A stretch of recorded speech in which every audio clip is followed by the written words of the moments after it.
I'm starting where Roger left off last week, with the most conventional aspects of the imagery of death. Here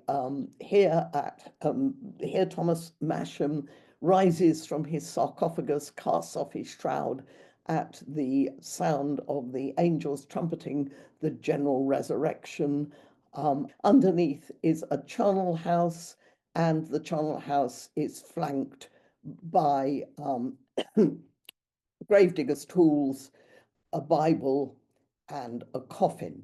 And this sort of imagery we get on many monuments. Here at Ludlow, there is a mourning cherub, a skull, an urn, a snake, the worm or robber, possibly books, cropped vegetation. Here at Bath, we have a mirror and a dove. The person was as wise as a serpent and as harmless as a dove. She again has a snake, she has crop vegetation, and she has a cypress wreath round the inscription. Here at Eton, here we have skulls, hourglasses, grave diggers' tools. This Eton one will reappear later. We have flying hourglasses. We have a rather jolly little row of skulls peeping out, probably from behind shrouds, at the bottom of this monument, which is topped with another sarcophagus. You get urns, lamps, and eternal flames. Here are the eternal flames and the lamps. There's an urn, a wreathed urn on this one, again with the lamps with eternal flames. You get urns combined with a scallop shell on this one, in disgracefully under threat of the church being closed. It's a most important monument. And here you get an absolutely enormous urn. You get winged skulls. You get skulls with birdie wings. You get crown skulls with batty wings. You get skulls as part of the whole ensemble. You get crowned skulls. You get skulls representing the deceased, and again, a skull topped with an hourglass. And we all know about the skull being used as a death marker. The people on this who hold skulls are dead at the time of the erection of the monument. And there's a little stack of poor little babies who died before the monument was erected. You get a skull peeking out from underneath the monument, which rather implies that immortality triumphs over death. But and here we have a skull triumphing over life. There's a skull at the top of this monument. There it is, a wreathed skull. You get cherubs with the markings of the symbols of death, cherubs with hourglasses, cherubs with extinguished torches. On this one, the cherubs' torches aren't extinguished, and they're flanking the achievement of arms. I think the idea is that the family will go on, even though the individual person has died. And I should point out that there is a great deal of difference between these little cherubs, or putti, and the wonderful pre-Reformation cherubim with what Jane Kelsall memorably described as their feather leisure suits. Here you get mourning cherubs wiping their eyes with hankies. You get cherubs summoning a baby to heaven, and you get cherubs with the sexton's tools and indeed with time's scythe. You get Death himself, figured as a skeleton, usually has a dart and an hourglass, as on this one. And this one from St. Clement's in Cambridge, it's described in the Pesner as being medieval. I'm sure it's 17th century. A very fine Death here. And there you get Death sneaking up in that nasty way he has and stabbing Sir John Ray in the back. And on this one in Stirlingshire, I think it's on an adopted grave. The monument's dated 1823, but I think that's the date of its reuse.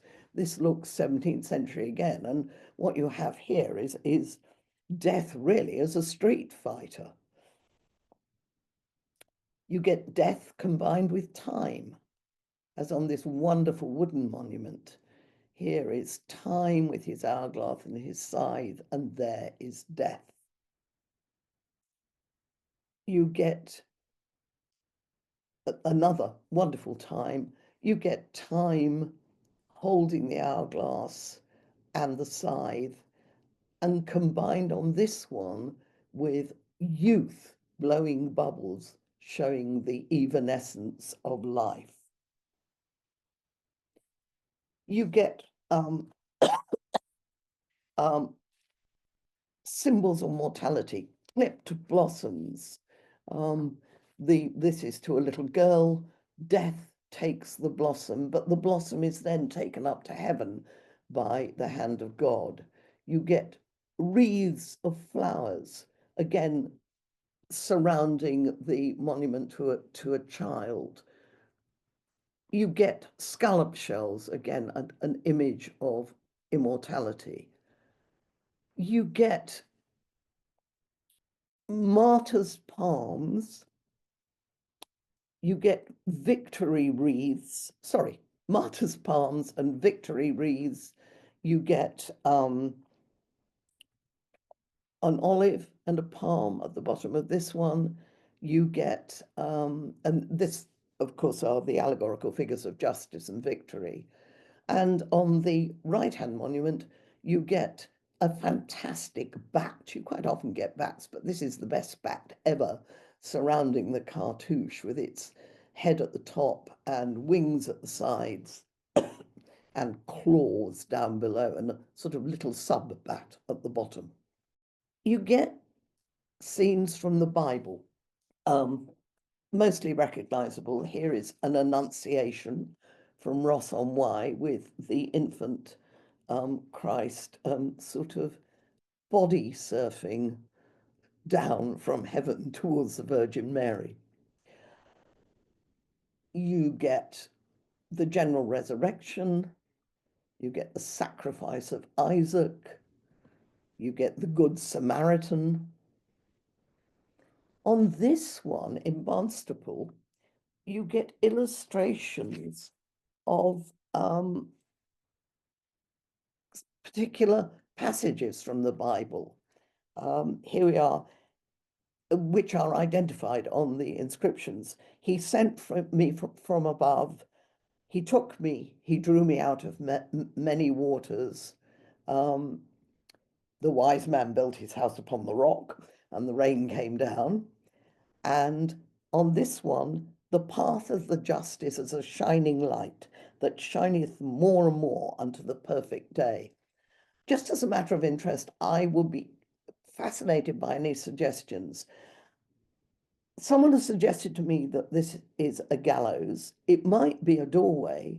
I just wonder whether it's a trilithon.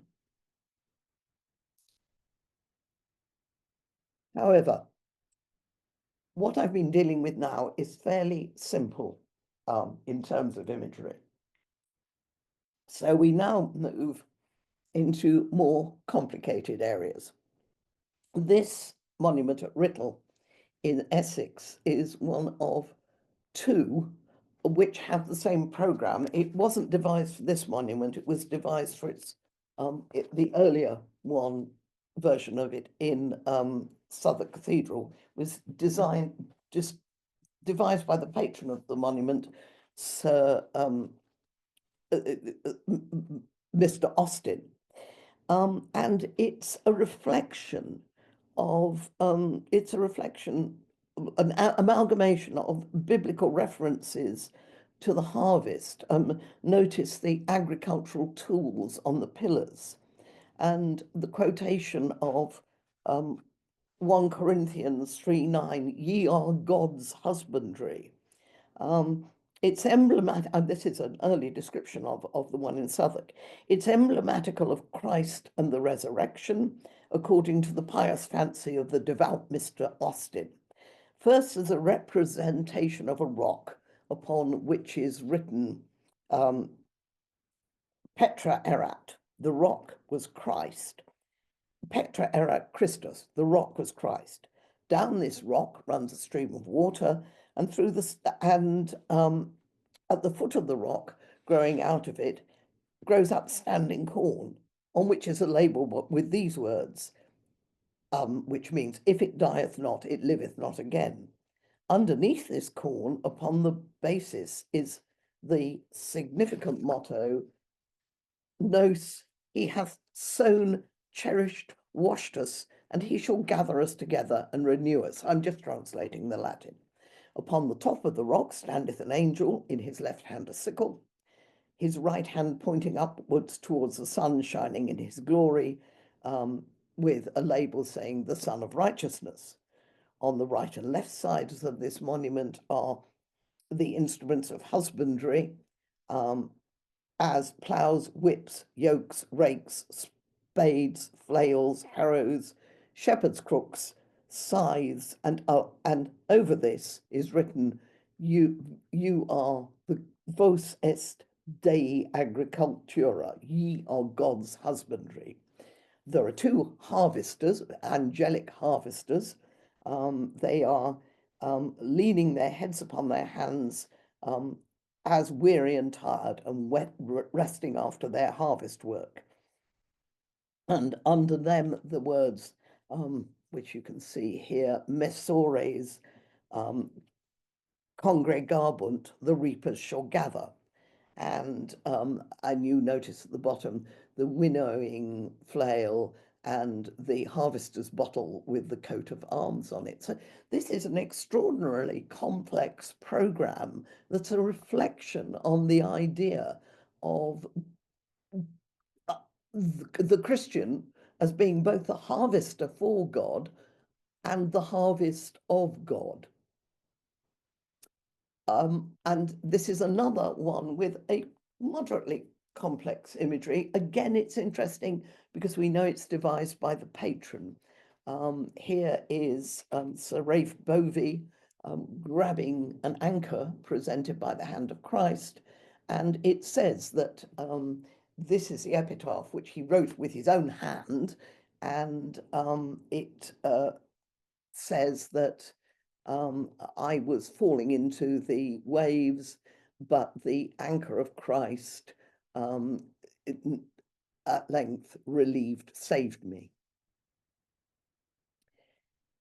And here are more biblical scenes with the patron saints. This is a heartbreaking memorial, was made by the artist for his only child, and he was called Ambrose George, and here is St. Ambrose and St. George, his patron saints, and then Christ in the temple, the adoration by angels of the infant Christ, and the assurance that the chorus of angels will take him up.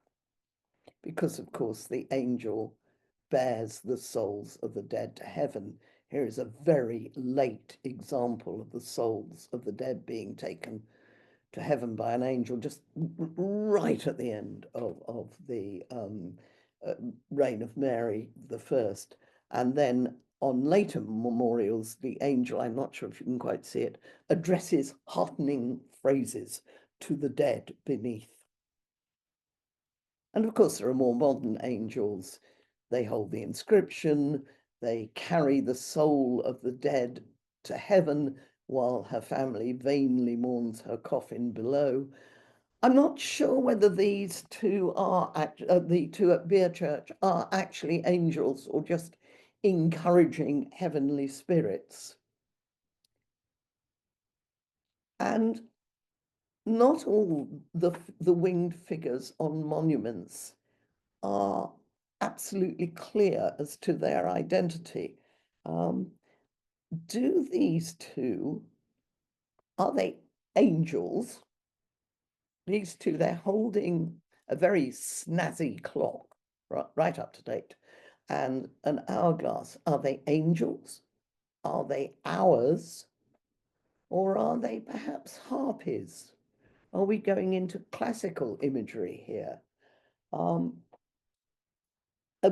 when you do get harpies on monuments, as these two on Provost Murray at Eton, it's usually clearer, but you can see why I wonder whether these two might not be harpies. In any case, classical deities do surprisingly, pagan religion features on monuments. Here is Mercury. It's on a herald's monument, so it's appropriate. It should be Mercury, the god of messengers. These two figures are Mercury and the City of London. This monument has a really complex program. Juno, Minerva, Venus, and Ceres. There are, I'm sorry about the quality of this photograph.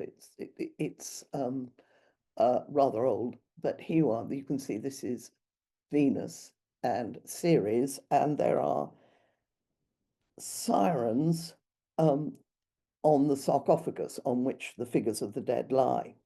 So what is the meaning of this? We have to think that it can't just be pagan religion. So perhaps it's Neoplatonism. Is Juno authority, Minerva wisdom, Venus affection, and Ceres fruitfulness?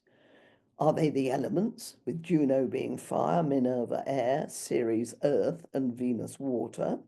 Or the seasons, Juno summer, Minerva autumn or winter, Ceres autumn or winter, and Venus spring? Or is it a purely neoclassical program with the human life as mind, body, made up of body, mind, soul, spirit, and also childhood, adolescence, maturity, and old age? Venus would therefore be the world soul, the mediating principle between the heavenly mind, soul, and spirit. And Venus and Ceres are at a lower level of, the heavenly mind represented by Juno and Minerva. Then earthly life would be represented by Venus and Ceres, but by Ceres, sorry, and then Venus is the intermediating principle. Juno and Minerva on the upper story, which would suggest they are the heavenly mind, and Venus and Ceres at a lower level above the effigies on the sarcophagus. The presence of sirens on the sarcophagus. Sirens in Hermetic philosophy are symbols of destruction. So there may be an association with the decaying body represented by the sarcophagus. This is a really complex program and could well be considered at greater length. It's much simpler where you get at Ensor, where the Mars and Minerva simply represent the careers followed by the Cavendish brothers. Henry was a soldier, and here is his vacated armor. It's vacated because he's dead. William was a secular statesman, so he has just got his peer's robes representing his vacated secular role. And of course, the thing I should mention is the Fates at Walkton but I don't have a picture of it. Now, these were pagan virtues. We're now going into the theological and cardinal virtues, back to Christian imagery. Faith has a cross or hands clasped, hope has an anchor, charity has lots of babies. Prudence has a snake or a mirror or a scrying glass. Justice, we all know justice. Fortitude has a broken column, and temperance has either a jug and glass because she waters her wine, or a harness reins, she controls her passions. At Apethorpe in Northamptonshire, you've got the lot. This here is prudence, temperance, justice, charity. And other people have the lot. Here is the complete set on the monument at Maisie Hampton. It's obviously not of the same quality as the Apethorpe monument. Usually, though, you simply get a selection. You've got faith, hope, and charity on this one. Sometimes you just have two with the, this one may be missing the third one. This is hope and faith. Sorry, faith and charity. Hope may have been at the top originally. These two are just hope and faith. And the implication, I think, where you just have the two, is that the deceased themselves represented charity. You have a rather interesting one. He really was called Anne, where they're sort of made up virtues, wisdom identified by the owl and books, and fidelity represented by the dog, but she also holds the snake of wisdom. Here is hope in a rather irreligious sort of way, because she's despairing over the urn. Hope has given up hope. But again, the usual thing is hope, faith, and charity. The War on the family have got the usual faith, hope, charity, but at the ends of the tomb chest, they've got prosperity, plenty, and justice. But we now come on to the sort of monument where the subsidiary figures may not even be virtues. They are appropriate to the deceased. On Sir Thomas Bodley's monument, you've got the 7 liberal arts, grammar, dialectic, rhetoric, music, mathematics, geometry, and astronomy, with Minerva on the pediment. You've got subsidiary figures of theology and law, but of course the 9 female figures also suggest the 9 muses. This is altogether, and the whole thing's constructed of books, this is altogether an appropriate series of subsidiary figures for a man who founded the Bodleian Library. This is beside it now in the antechapel, but it used to face Bodley.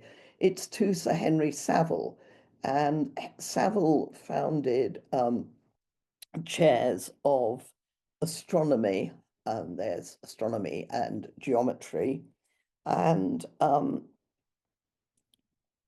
there are astronomers at the top and a terrestrial globe at the bottom. And then the 4 figures are the people he most studied: Euclid, Ptolemy, Tacitus, and St. John Chrysostom, who seem to be offering thanks and tribute. And Ptolemy was the subject of his first lectures, Euclid of his last. He translated Tacitus, and he did the standard, and in still cases, it may still be the standard edition of Chrysostom. So if they're not his virtues, at least they're his good works. And here, on the monument to the mathematician John Blaygrave, we've got the regular solids. Here are these curvy ladies offering representing the regular solids, which they offer in tribute to Blaygrave: the cube, the tetrahedron, the octahedron, the isosahedron, and the dodecahedron. It's appropriate that mathematical solids should offer tribute to a mathematician, but it's also, again, as with the Chesterfield monument, there may be a Neoplatonic aspect, with the solids represent the elements. The cube is earth, the isosahedron water, the octahedron air, the tetrahedron fire, and the dodecahedron the whole universe. In Pythagorean symbolism, the dodecahedron is the image of the cosmos and the idea of it, and the mediating principle between the heavenly mind and spirit. So she's represented as the isosahedron is represented as a Minerva-like wisdom figure, presiding over the whole structure. So Blaygrave aspired to and served wisdom and contributed to knowledge. Mathematics has got reason to pay him tribute. And notice what he's got on his mathematical instruments are actually instruments of navigation. Mathematics was was in many ways most useful for navigation at this period. And you quite often get it on monuments to mariners, although and there are mathematical instruments as well on this monument at Sutton at Hone, to the merchant Sir Thomas Smith, but also on this one I couldn't resist not showing you the pictures of the ship and of the barrels and of the bales. This monument to a mariner at St. Stephen's, Bristol, to Martin Pring, is actually a very, very complex allegorical program. It's surmounted, it's a monument which commemorates his career and engages in an examination of his psychology through allegory. And the significance of the allegory is explained in the epitaph.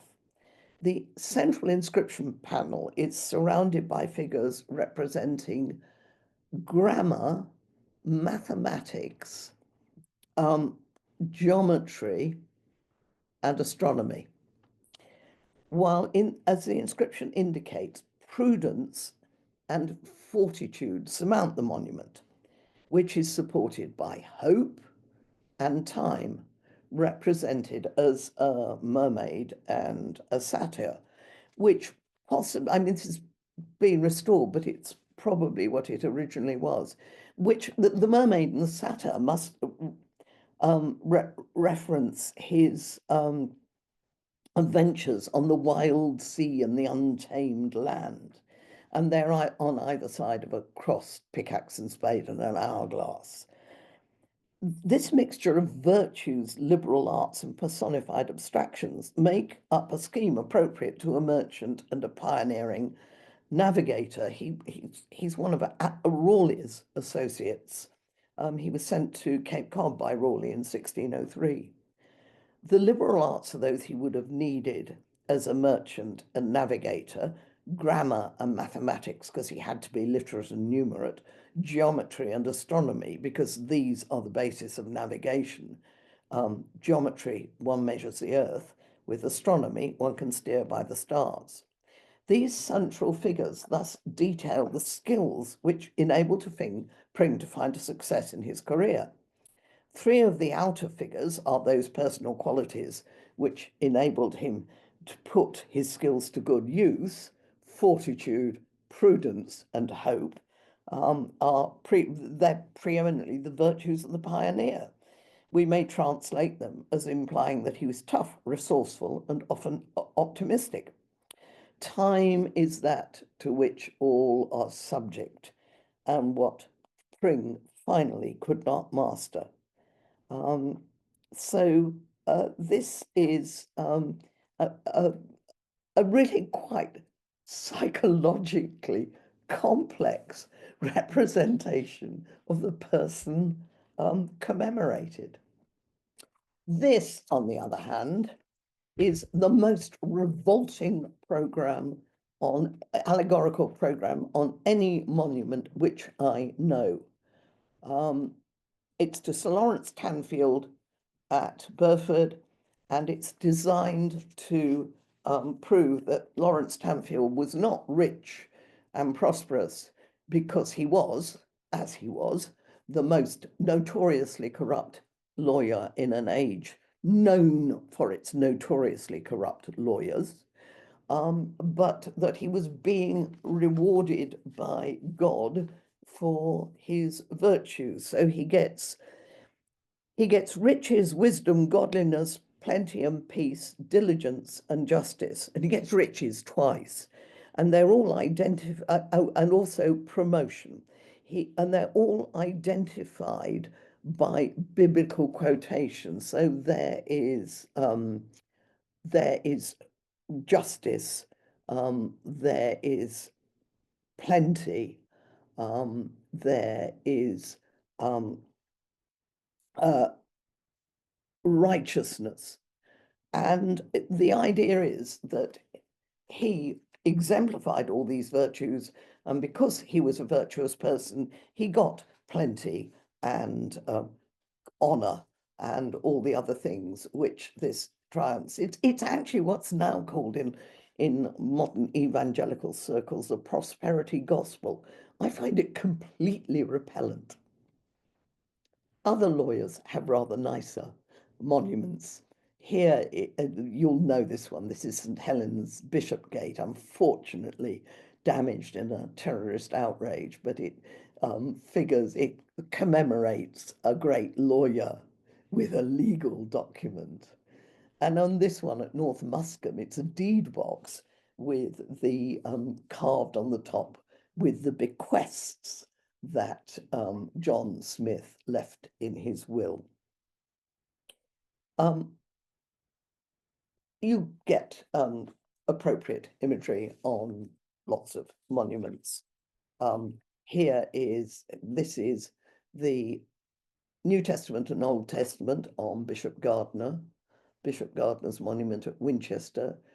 I love this one. This is the Good Shepherd outside, a biblical shepherd outside an English church with the wine and bread, cubed bread, appropriate to a parson. Although armor is not necessarily, is more a status indicator, soldiers do get military motifs. Musicians get music. Naturalists get birds, beasts, and fishes. And the virtuous merchant gets commerce sitting on bales with a compass mourning him.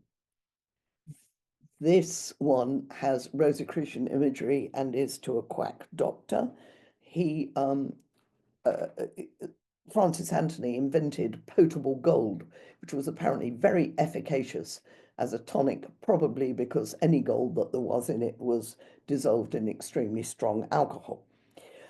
Since the inscription also mentions his son, the doctor, it is just possible that this is not just a commemoration, but an advertisement. You remember beneath this stone in hopes of Zion is laid the landlord of the lion, resigned unto the heavenly will, his son keeps on the business still. And this one is a very interesting one, pointed out to me extremely recently by my friend Johnny Clothier, who may be listening to this. And what it is liberty. It's a cap of liberty, not the French form that we're more familiar with, but the Dutch form. And it's to three members of the Cox family, of Beaminster Dorset. Now, they were the richest family in town. They were also dissenters.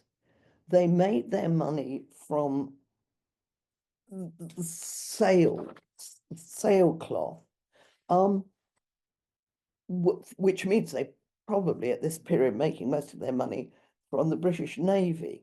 But is it, in fact, does the liberty, in fact, suggest that as dissenters, they are sympathetic to the American and French revolutions, in which the cap of liberty formed an important motif? Then you get generic figures on monuments. I'm not going to deal with the mourners where their family. You get little beadsmen who represent the continual prayers for the deceased. Jessica Barker has just done some very interesting work on the noise that you would have had in churches of continual prayers. On this one, you get figures of courtiers receiving the news of Walter Devereux's death. This is clearly the mourning populace. It's used a couple of times by the Earl of, by Westmacott. The agricultural labourers, you see they're wearing smogs. Man, woman, child, old man, and dog, all mourning the death of the Earl of Bridgewater. This is another one where it's misdescribed in Pesner. It's not the figures of the York family. It is the grief of men, women, and children for John York's death. Sometimes we make rather unjustified assumptions about who might be mourning. Frederick Mackeson, who was fighting in Peshawar, and where he was killed by a Mohammedan fanatic, says the inscription. It's implying the mourning figures. He's mourned by his fellow soldiers, by women, and by the Afghans, or at least the Pashtuns. I think this is rather unlikely. But sometimes a mourning figure, a pretty young woman mourning over draping an urn, they're just mourning. They're just figures. They don't really mean anything. Unless, of course, they're an angel who has possibly overindulged at the wake, which is what this one makes me always think of. Now, I may have been dealing with rather elaborate imagery in this, but just be thankful that I'm not dealing with Latin American monuments. This is one described by Peter Fleming in Rio de Janeiro. Victory has got a half Nelson on Liberty from behind. Liberty is giving away about half a ton and also carrying weight in the shape of a dying president and a brace of cherubs. One of the cherubs is doing a cartwheel on the dying president's head, while the other, scarcely less considerate, attempts to pull his trousers off. Meanwhile, an unclothed male figure, probably symbolical, unquestionably winged, and carrying in one hand a model railway, is in the very act of delivering a running kick at the two struggling ladies, from whose drapery on the opposite side an eagle is escaping, apparently unnoticed. Around the feet of these gigantic principals, all is bustle and confusion. Cavalry are charging, aboriginals are being emancipated, and liners launched. Farmers, liberators, nuns, firemen, and a poet pick their way with benign insouciance over a subsoil thickly carpeted with corpses, cannonballs, and scrolls. That's real symbolism.